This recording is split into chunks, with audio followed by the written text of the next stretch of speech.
La Ahora vez en pasada yo YouTube. les dejé, ya les comparto la pantalla, ya se está Ah, grabando. sí, sí, sí, ya. Vale, El link que dejo la otra vez. Y ya, pues. sí, sí, sí. Bueno, chicos, ahora sí, oficialmente buenos días para todos, espero que todos estén muy bien. Pues un día más de clase virtual, vamos a ver cómo nos va hoy. Espero que bien, como la vez pasada. No sé. Ya saben las reglas, micrófonos apagados, el chat para preguntas, te escucho. Buenos días, profe. Buenos días.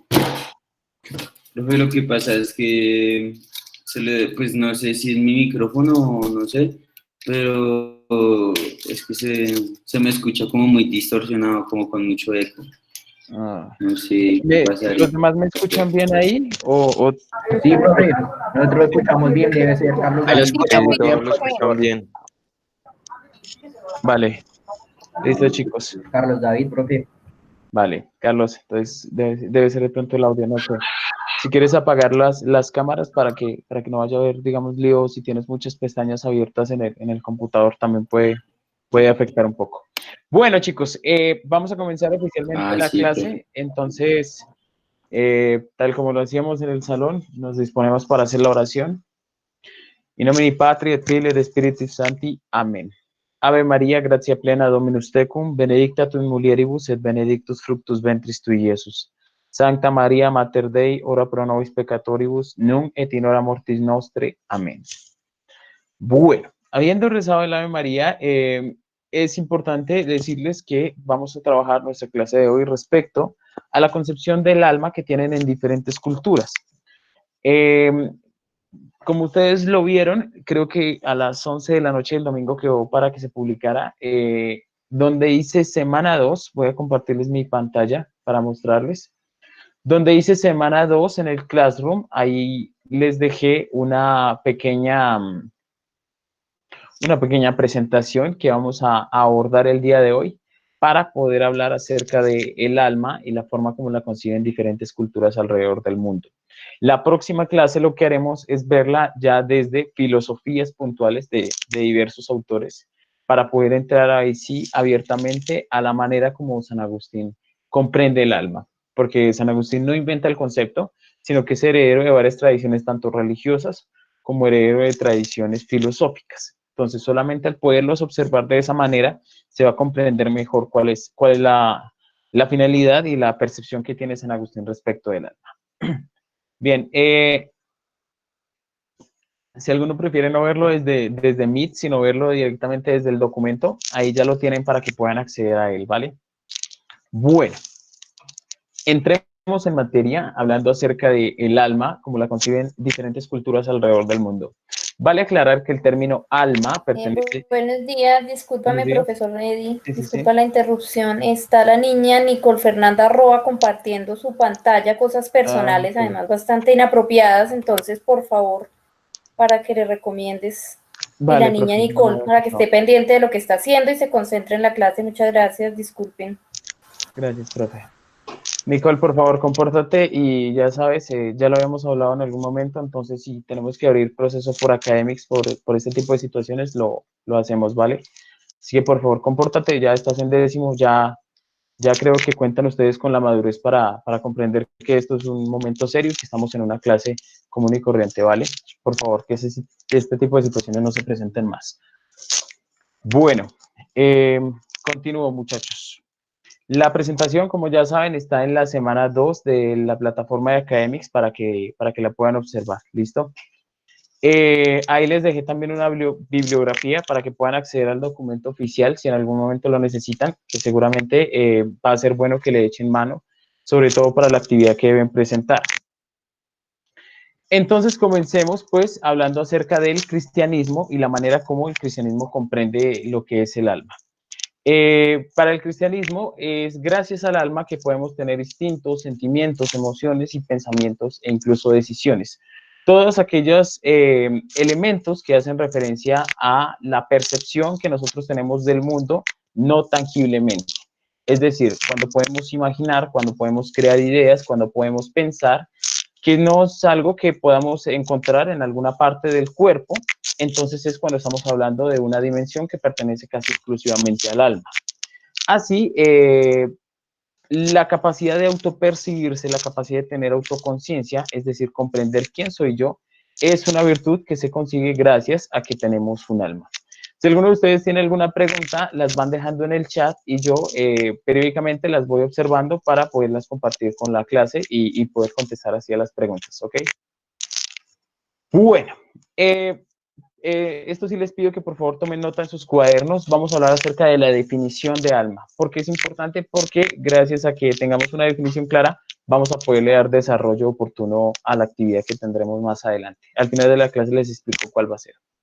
Entonces, la definición de alma es principio o entidad inmaterial e imperceptible que poseen los seres vivos. Ahí la tienen para que la vayan anotando. Si ustedes recuerdan, la clase pasada habíamos hablado de que alma también estaba referida, por ejemplo, a los animales, incluso a las plantas. El alma es la misma raíz, como les decía, latina, que refiere ánima, es decir, algo animado, es decir, algo que tiene vida. Todo aquel ser vivo tiene de por sí un alma. Eso nos permite comprender que el alma es un elemento propio e inherente de todos los seres vivos. ¿Listo? ¿Preguntas hasta aquí? No veo ninguna en el chat. ¿Listo? Principio o entidad inmaterial e imperceptible que poseen los seres vivos. No es algo a lo que se pueda apelar y obviamente la ciencia va a tener ahí unos conflictos porque para un pensamiento científico radical solamente existe aquello que se puede evidenciar por los sentidos. Ese es un pensamiento que se llamará positivismo y que la próxima clase veremos, más adelante veremos, por qué es problemático que la ciencia pretenda decir algo sobre el alma, sobre todo por una visión reduccionista. Eso lo veremos un par de clases más adelante. ¿Listo? Ahí tienen igual el cronograma, creo que es en la semana 5, si mal no estoy. Continúo. Primero vamos a hablar acerca del budismo y la cuestión sobre la conciencia.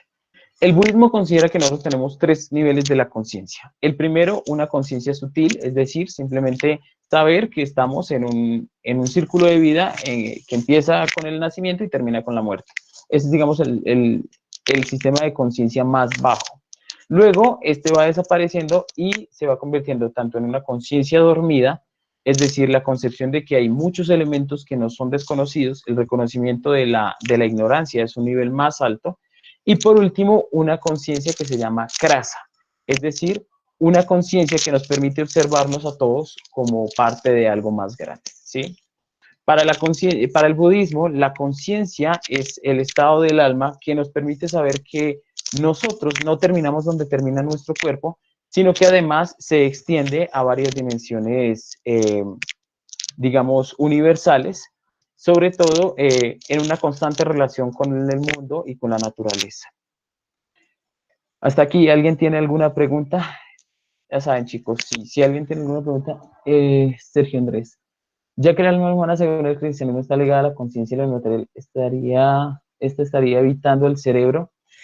Sí, de hecho, para el cristianismo, la raíz de alma también se refiere a lo que es la psiquis, es decir, todos los procesos psicológicos, sino que, y esta es una ventaja, digamos, una carta que tiene a favor el cristianismo, no nos podemos limitar exclusivamente a decir que sea el cerebro, porque aún científicamente no ha sido encontrado el lugar donde reside la conciencia, no ha sido encontrado en el cerebro qué parte está referida a la conciencia, por decirlo así.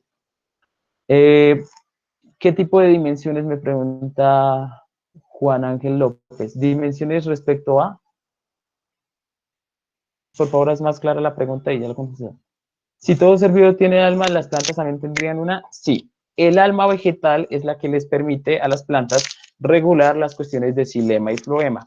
Y para Aristóteles, esa alma vegetal también está presente en el ser humano en la regulación de la sangre por venas y arterias. Es exactamente casi el mismo proceso que realizan las plantas y por ende nosotros de cierta manera también tenemos una dimensión, entre comillas, de un alma vegetal. También el alma animal respecto a los instintos y el alma humana respecto a la conciencia. Tipo concepciones distintas de la realidad, más bien, la cuestión de universos alternativos todavía no es algo a lo que podamos acudir, sino simplemente como posibilidad de pensamiento, ¿sí? Si alguno de ustedes, por ejemplo, imagina un futuro en el que, etcétera, etcétera. Ese es un mundo posible, un universo posible, en tanto una probabilidad de realización. ¿Listo? Mateo, ¿cómo el cristianismo es de una índole creacionista, lo cual fue planteado por... ¿Eso quiere decir que el alma es perfecta e intermutable? Sí, el alma es perfecta, el alma no se corrompe, aunque para el cristianismo sí hay posibilidades de que se vaya dañando, se vaya deteriorando por el pecado. El pecado va manchando el alma. Hay filósofos que afirman que los seres humanos no tenemos alma, sobre todo los filósofos positivistas, es decir, los más radicales científicamente. ¿Listo? Bien. Continúo con la presentación. Gracias por las preguntas. Son preguntas muy oportunas, muchachos. Voy a continuar por acá.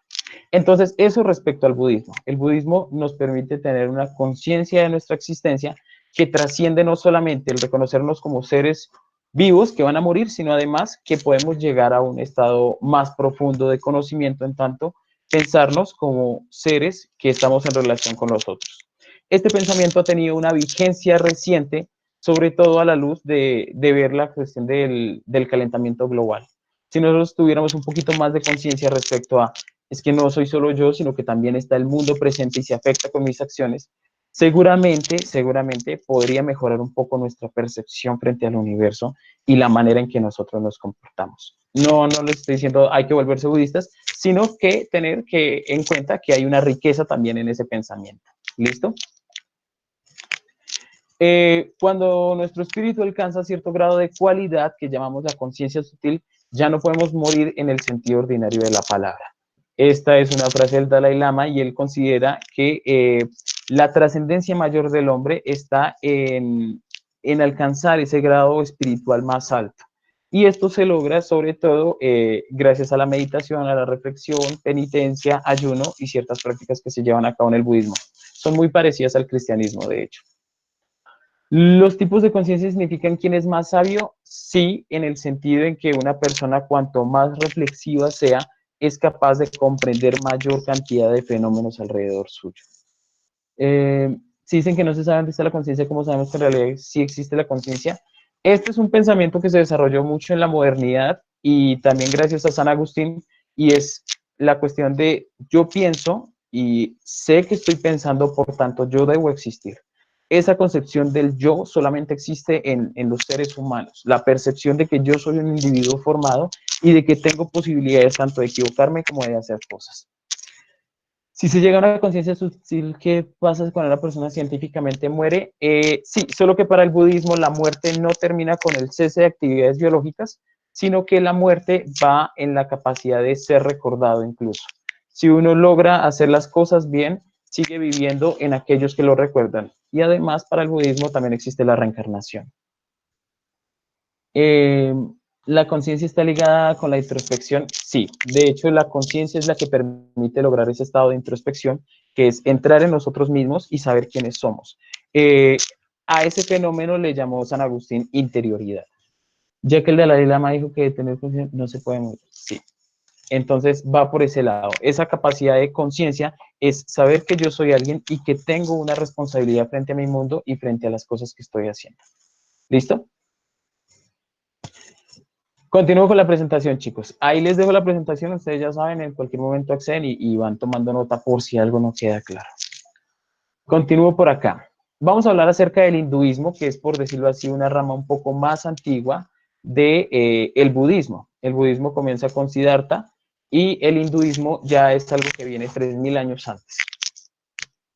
Entonces, hay dos nociones, normalmente la gente las utiliza como muy deportivamente, pero son bastante más profundas respecto a lo que es el karma y el dharma. El dharma es el estado en que la naturaleza lleva un constante, digamos, un constante transcurrir. El alma, para el hinduismo, el alma reencarna. Si una persona se comporta muy bien durante su vida y consigue estar en un estado constante de meditación, por decirlo así, logra ser una persona muy buena, muy sabia, la persona va a reencarnar en la siguiente generación en un animal. Y cuanto más noble el animal, es porque mejor fue como persona. Y el animal, si logra también llevar una vida buena, en el sentido en que trate de comportarse bien, porque también los animales tienen una conciencia, aunque más pequeña. Si el animal se comporta bien, va a terminar reencarnando en una planta. También los seres humanos, cuanto mejor se comporten, van a ir reencarnando sobre todo en las plantas. Es curioso porque para el hinduismo la escala que nosotros colocamos en Occidente es muy diferente para ellos. Para nosotros en Occidente abajo están los minerales, luego están las plantas, luego los animales y por último el ser humano. Para el hinduismo es al revés. Entonces la parte más, digamos, difícil del mundo está en los seres humanos, luego vienen los animales, luego las plantas y por último los minerales y la naturaleza como tal. Esto es evidente en tanto la capacidad de hacer mal.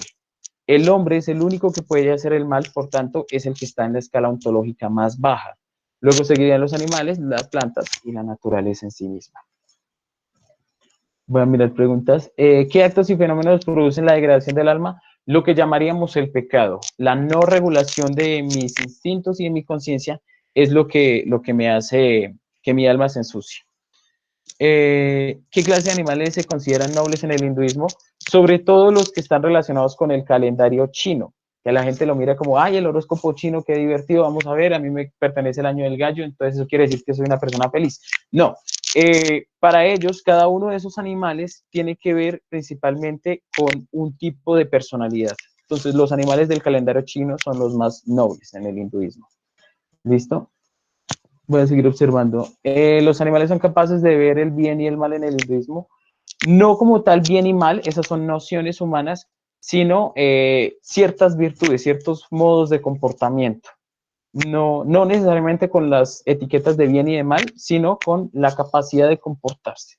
Es un poco más abajo de las nociones de bien y mal que nosotros tenemos. O sea que técnicamente, según el hinduismo, como el alma reencarna, existe un número limitado de ellas debido a que no existen suficientes cuerpos. Sí, pero también para poder contestar a la pregunta, bueno, entonces, ¿cuántas almas hay en el mundo? Ellos consideran que, por ejemplo, un alma, una sola alma, puede habitar varios árboles, o puede habitar varios animales, o incluso puede habitar varias personas. Es un intento que ellos daban de explicación para hablar acerca de telepatía, etcétera, etcétera. Una vez que termine el ciclo de reencarnaciones, ¿qué pasa? Ya voy para allá, ya les muestro. Este es el círculo que para el hinduismo, digamos, considera el círculo de la vida. Esta rueda se llama la rueda de Samsara y está dando razón de cómo está el círculo de la vida. Samsara es para el hinduismo la forma como nosotros concebimos la totalidad, el todo. Incluso los dioses hacen parte de ese todo. Entonces, en la parte más baja están los animales imaginarios. Luego vendrían las almas, digamos, como más trascendentes. Luego están aquí, digamos, los dioses. Y aquí está toda la naturaleza que nosotros tenemos, en el círculo más grande. Toda la naturaleza, toda la historia está ahí. Todo se repite, todo es cíclico y todo se encuentra en el círculo de Samsara. Todas las acciones tienden a repetirse y todos los fenómenos de la historia tienden a volver a pasar. Una cuestión como ellas que nosotros podríamos, digamos, ilustrar para poder entender un poquito el hinduismo es hablar de cuestiones de política. Les explico entonces. Normalmente, cuando se hace la política, cuando empieza, siempre es buena. Cualquier institución, siempre que empieza es buena. Luego empiezan a primar los intereses particulares por encima de los sociales. Entonces viene la corrupción. Después de la corrupción viene el caos, el desorden, viene una revolución y volvemos a tener un estado ideal de sociedad y de política. Ese círculo se repite constantemente y para el hinduismo es bueno tener tranquilidad, sobre todo en momentos de caos, porque eso quiere decir que la rueda de Samsara sigue rodando, que se siguen dando los fenómenos de manera cíclica y que solamente los momentos difíciles son solo un paso de esa rueda que se sigue moviendo y que precisamente tienen una virtud, entre comillas, en tanto nos permite comprender que el mundo va creciendo y que el mundo no se estanca, sino que es dinámico. Es decir, que los dioses, que la trascendencia sigue actuando a pesar de que sean momentos difíciles. Un alma se puede esparcir en diversos seres, sobre todo, por ejemplo, ellos lo consideran en la cuestión de los árboles. Los árboles se extienden en sus raíces y eso nos permite pensar que tienen un alma compartida, ¿sí? Que hay un código genético que se comparte. Eso hablándolo en palabras occidentales, pero ellos obviamente tienen otra forma de entender esa realidad. ¿Un alma que trasciende el tiempo y el espacio? Sí, se supone que todas las almas trascienden tiempo y espacio.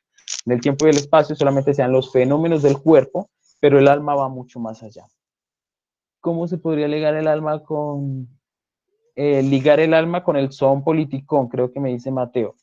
El zoon politicón es una concepción aristotélica occidental que dice que los seres humanos somos más virtuosos en tanto estemos más inmiscuidos en la sociedad. Una diferencia que nosotros tenemos, por ejemplo, con las hormigas o con las abejas, que son muy bien organizadas socialmente, es que nosotros los seres humanos podemos comunicarnos, tenemos lenguaje y eso nos permite crear un mundo más perfecto, ¿vale? Entonces, si lo quisiéramos ligar con la cuestión del alma, tendríamos que decir que es en el alma donde reside nuestra posibilidad de idear una sociedad cada vez más perfecta o ideales como el bien, etcétera, etcétera, que nos permiten precisamente tener un impacto en la sociedad. Creo que así podríamos ligarlo, pero es una pregunta que requiere mayor trascendencia. Sergio Olaya, en la novela El retrato de Dorian Gray de Oscar Wilde se hace una relación entre la degradación del alma y su vínculo con la degradación del cuerpo. ¿Hay algún estudio filosófico que hable de eso, lo explique? No hay como tal un documento filosófico, pero en la obra de Oscar Wilde, para los que no lo conozcan, El retrato de Dorian Gray está relacionado con un individuo que manda un día a pintar un cuadro y él se da cuenta de que pasan los años, pero envejece el cuadro y él no. Al final de sus días, el cuadro pues está dañado, lleno de gusanos, etcétera. Él trata de romperlo y lo que encuentran al llegar a la escena es al tipo acostado en el suelo como un anciano, mientras que el cuadro sigue intacto. Respecto a tu pregunta, nosotros podríamos hablar de que la degradación del cuerpo está relacionada con la degradación del alma, pero para el hinduismo no. Una persona físicamente no revela cómo es respecto a su alma. ¿Listo? ¿El alma tiene memoria? Sí, y de hecho tiene 3 virtudes más. Está la memoria, está la interioridad y está la capacidad de amar, al menos para el cristianismo. Eso lo veremos un poquito más profundamente en la próxima clase, cuando hablemos de qué es el alma a imagen y semejanza de Dios. Según el hinduismo, ¿no hay final? No, no existe final y lo curioso es que la física cuántica está tratando de darle razón, de cierta manera, porque para la física cuántica el Big Bang no es el inicio de todo el universo, sino solo de este universo en el que vivimos. Entonces, al final, según algunos teóricos de la física, el universo se expande y luego empieza a hacer implosión con los años. Vuelve a haber otro Big Bang y así, etcétera, durante muchas veces. Muchas veces. Eso para contestarte, Cristian. Y en ese caso, ¿el alma posee distintas capacidades en distintas creencias? Sí, pero más o menos lo que quiero mostrarles es que hay muchas culturas que consideran el ser humano es algo más que carnecita y huesitos. Tiene otras virtudes que no nos limitamos a poder tocar, a poder percibir. Si no existe final desde el hinduismo, ¿qué va a pasar cuando ya no existe nada en el espacio? Como te digo, por ejemplo, la física cuántica le da la razón entendiendo de el universo se expande y luego hace implosión. Expande y se implosiona. La materia se transforma, no solo desaparece en el espacio, señor Barrera. Algo así, algo así. Claro, muchachos, aquí ya estamos relacionando conceptos tanto de la física como conceptos de la religión y no es conveniente revolverlos, pero sí ir pensando algunos y mirando cuestiones en común. No se trata de hacer una sola cuestión acerca del alma porque la ciencia jamás va a decir algo respecto al alma. Continúo con la presentación, muchachos. Muy bien, muy bien. Y no me permite visualizar el resto. Bueno, después voy a eliminar esa presentación y la vuelvo a cargar. ¿Listo? Les estaba hablando acerca del Dharma y el Karma. El Dharma es el estado en el que el alma hace una reencarnación buena.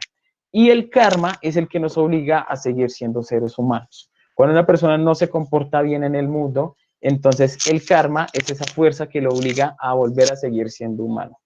Para el hinduismo, todos los seres humanos deberíamos tener un estado de humildad porque parten del principio de que nosotros llegamos a este mundo habiendo hecho algo malo en nuestra anterior vida. Recuerden, ellos creen en la reencarnación, el cristianismo no. Pero para ellos es algo así como de que en nuestra anterioridad nuestros antepasados cometieron errores y nosotros somos culpables. Si lo quieren relacionar con el cristianismo, bien pueden verlo con la cuestión del pecado original. hay algo que yo no hice, pero de cierta manera soy culpable de ello por pertenecer a la raza humana. ¿Listo? Entonces, la cuestión es que para el hinduismo existe la posibilidad de reencarnar y eso es lo que nos permite pensar que nosotros universalmente estamos conectados con el universo, sí, pero que tenemos una responsabilidad de comportarnos bien en la vida para alcanzar un estado más profundo de serenidad y tranquilidad en la siguiente vida. Así como para el cristianismo, lo más importante es ser feliz y cumplir la voluntad de Dios. En el hinduismo, lo más importante es estar tranquilo, un término que se llama ataraxia en el griego, es decir, el estado de completa serenidad cuando hay ausencia total de las pasiones. Esto anótenlo, por favor. La tranquilidad es definida de esta manera. Tranquilidad, 2 puntos. Estado de ausencia total de las pasiones humanas. Estado de ausencia total de las pasiones humanas.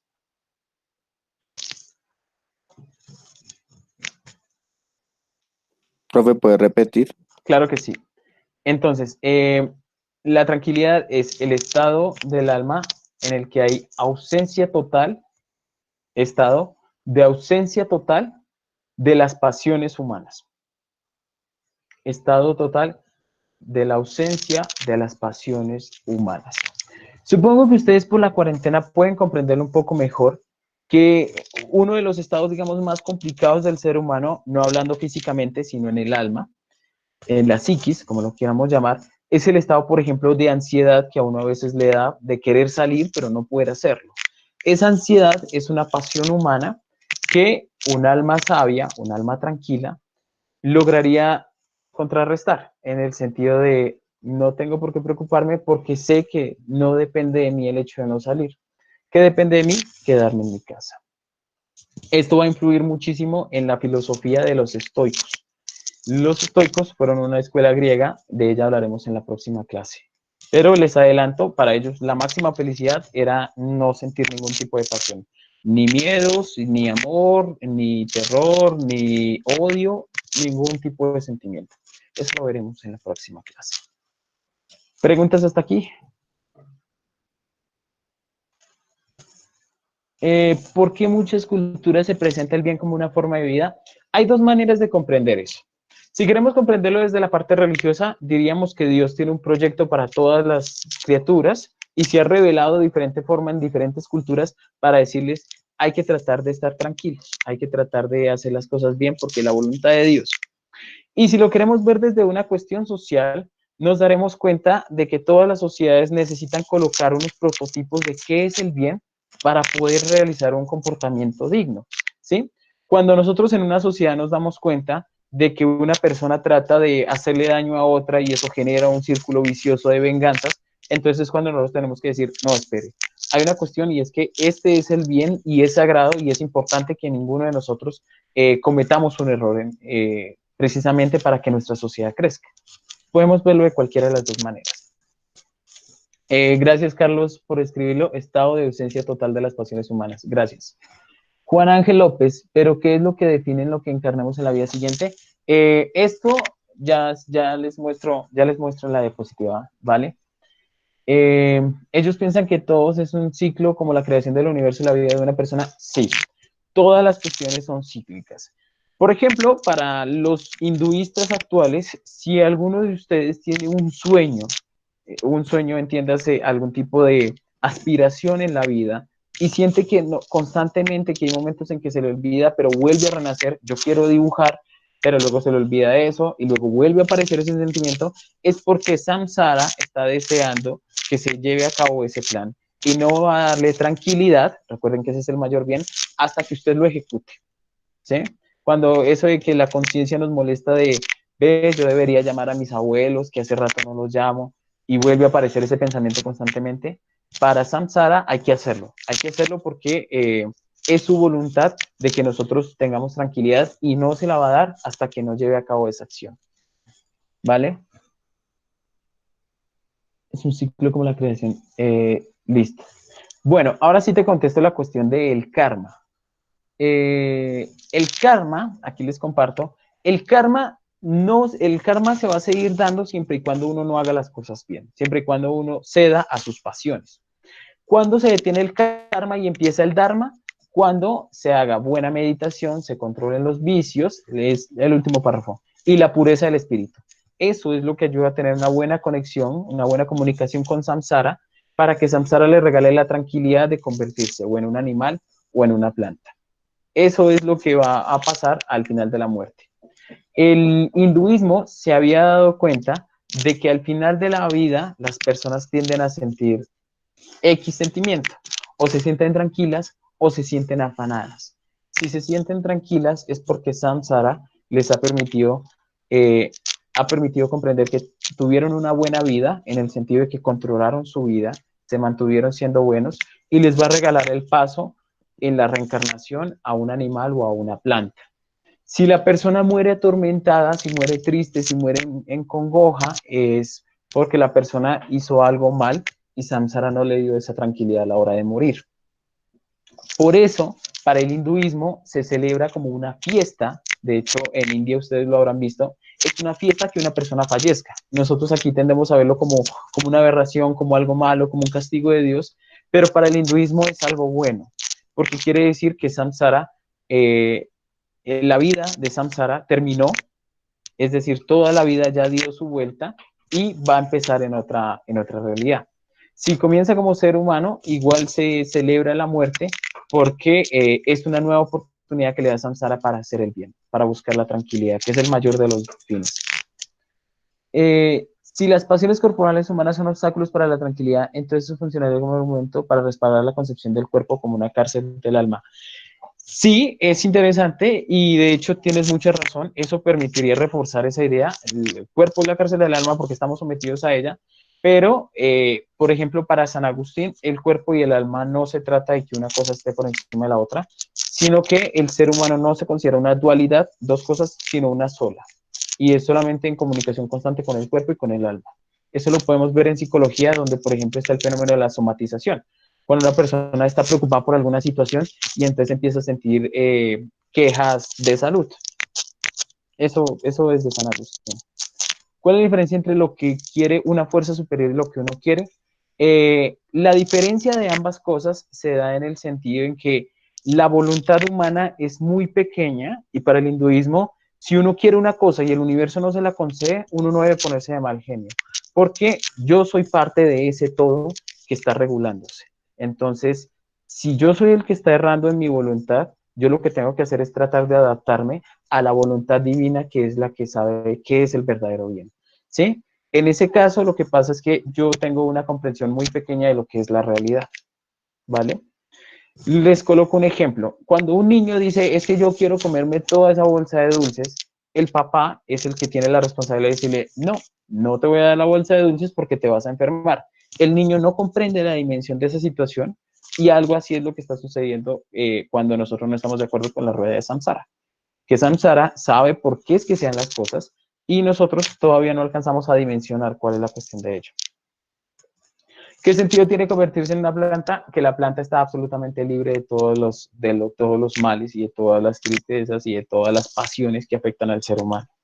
Para el hinduismo, lo más doloroso, y seguramente si alguno de ustedes se habrá enamorado, creo que me comprende, lo más doloroso no es un dolor físico, que también es doloroso, sino los dolores del alma.